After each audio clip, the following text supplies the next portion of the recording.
ఈ రోజు మనం గవర్నర్ గురించి తెలుసుకుందాం. కేంద్ర స్థాయిలో రాష్ట్రపతికి ఉన్న అధికారాలు రాష్ట్ర స్థాయిలో గవర్నర్కు ఉంటాయి. ఆర్టికల్ 157, 158లో గవర్నర్ గురించి వివరించబడింది. అర్హతలు: భారతదేశానికి చెందిన వ్యక్తి అయి ఉండాలి, 35 సంవత్సరాల వయసు కలిగి ఉండాలి, పార్లమెంటులో గాని శాసనసభలో గాని సభ్యత్వం ఉండకూడదు, అదే రాష్ట్రంలో నివసించేవారు కాకూడదు. నియామకం: అధికారంలో ఉన్న కేంద్ర ప్రభుత్వం గవర్నర్ను ఎంపిక చేస్తుంది. రాష్ట్రపతిచే గవర్నర్ నియమించబడతారు.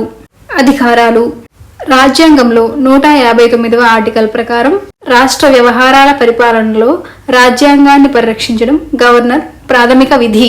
కార్యనిర్వాహక అధికారాలు: రాజ్యాంగం రాష్ట్ర ప్రభుత్వానికి ఉన్న అన్ని కార్యనిర్వాహక అధికారాలను గవర్నర్కు అప్పగించింది. రాష్ట్ర శాసనసభలో మెజారిటీ మద్దతు ఉన్న వ్యక్తిని ముఖ్యమంత్రిగా నియమిస్తారు.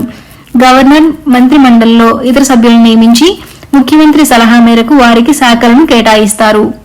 అడ్వకేట్ జనరల్ రాష్ట్ర పబ్లిక్ సర్వీస్ కమిషనర్ చైర్మన్ ను, సభ్యులను, ఇంకా రాష్ట్ర ఎన్నికల కమిషనర్ ను కూడా నియమిస్తారు. హైకోర్టు న్యాయమూర్తుల విషయంలో రాష్ట్రపతి గవర్నర్ సలహా తీసుకుంటారు. గవర్నర్ తన పదవి వల్ల రాష్ట్రంలోని విశ్వవిద్యాలయాలకు ఛాన్సలర్ అవుతారు. గౌరవం, నిష్పాక్షికత గల ఛాన్సలర్ పదవి విశ్వవిద్యాలయాల స్వయం ప్రతిపత్తి కాపాడడం, రాజకీయ జోక్యం తప్పించడానికి ఒక నిర్దిష్ట స్థానం కలిగిస్తుంది.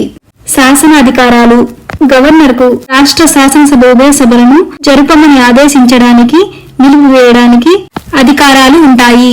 రాష్ట్ర శాసనసభ అసెంబ్లీ ఎన్నికల తరువాత ప్రతి సంవత్సరం మొదటి సమావేశంలో ప్రసంగించడం ద్వారా గవర్నర్ ప్రారంభిస్తారు.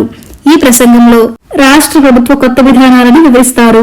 రాష్ట్ర శాసనసభ ఆమోదించిన బిల్లు గవర్నర్ సమ్మతితో చట్టంగా మారుతుంది.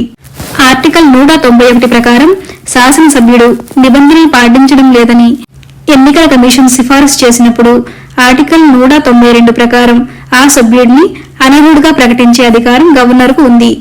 ఆర్టికల్ 165, 177 ప్రకారం అడ్వకేట్ జనరల్ను రాష్ట్ర శాసనసభ ఉభయ సభలకు హాజరు అయ్యి చట్ట విరుద్ధమైన పనితీరు ఉంటే నివేదించమని గవర్నర్ ఆదేశించవచ్చు. ఆర్థిక అధికారాలు: గవర్నర్ ఆర్థిక కమిషన్ను ఏర్పాటు చేస్తారు. రాష్ట్ర బడ్జెట్ శాసనసభ ముందు ఉంచడానికి గవర్నర్ అధికారమే కారణం. గవర్నర్ సిఫారసు లేకుండా నిధుల మంజూరు జరగదు. విచక్షణాధికారాలు: ఏ పార్టీకి స్పష్టమైన మెజారిటీ లభించినప్పుడు వీలైనంత త్వరగా మెజారిటీ కూటమిని ఏర్పాటు చేసి ముఖ్యమంత్రి నియమించే అధికారం గవర్నర్కు ఉంది. అత్యవసర పరిస్థితి: ఆర్టికల్ 160, 356, 357 కింద రాష్ట్రపతి ప్రత్యేకంగా అనుమతి ఇస్తే తప్ప అత్యవసర పరిస్థితిలో గవర్నర్కు అధికారాలు ఉండవు. పదవీ కాలం: గవర్నర్ పదవీ కాలం 5 సంవత్సరములుగా చెప్పబడింది. ఈలోగా రాజీనామా ఇచ్చిన, తొలగింపు జరిగిన, అకాల మరణం సంభవించిన కొత్త గవర్నర్ నియామకం జరుగును. తొలగింపు: దేశ ప్రధాని సలహా మేరకు రాష్ట్రపతి గవర్నర్ను తొలగించవచ్చు.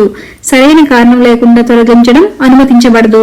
రాష్ట్ర విరుద్ధమైన దురుద్దేశాలతో కూడిన చర్యలని న్యాయస్థానాలు చెప్పినప్పుడు గవర్నర్ను తొలగించడం రాష్ట్రపతి కర్తవ్యం అవుతుంది. ఆర్టికల్ 361 ప్రకారం గవర్నర్ తన వివాదాస్పద పనులకు మద్దతుగా కోర్టులో సాక్ష్యం చెప్పడానికి తప్ప ప్రశ్నించడానికి అనుమతి లేదు. గవర్నర్ పాత్ర గురించి కేంద్ర ప్రభుత్వం ఇచ్చిన వాస్తవాల ఆధారంగా విచారణ చేస్తారు. జనవరి 24, 2006లో ఒక కోర్టు కేసు తీర్పులో సుప్రీంకోర్టు స్పష్టం చేసినట్లు గవర్నర్ పదవిలో ఉన్నప్పుడు విచారించడానికి అనుమతి లేదు. కానీ పదవీ కాలం పూర్తయిన తర్వాత కోర్టు కోరుకుంటే విచారించవచ్చు.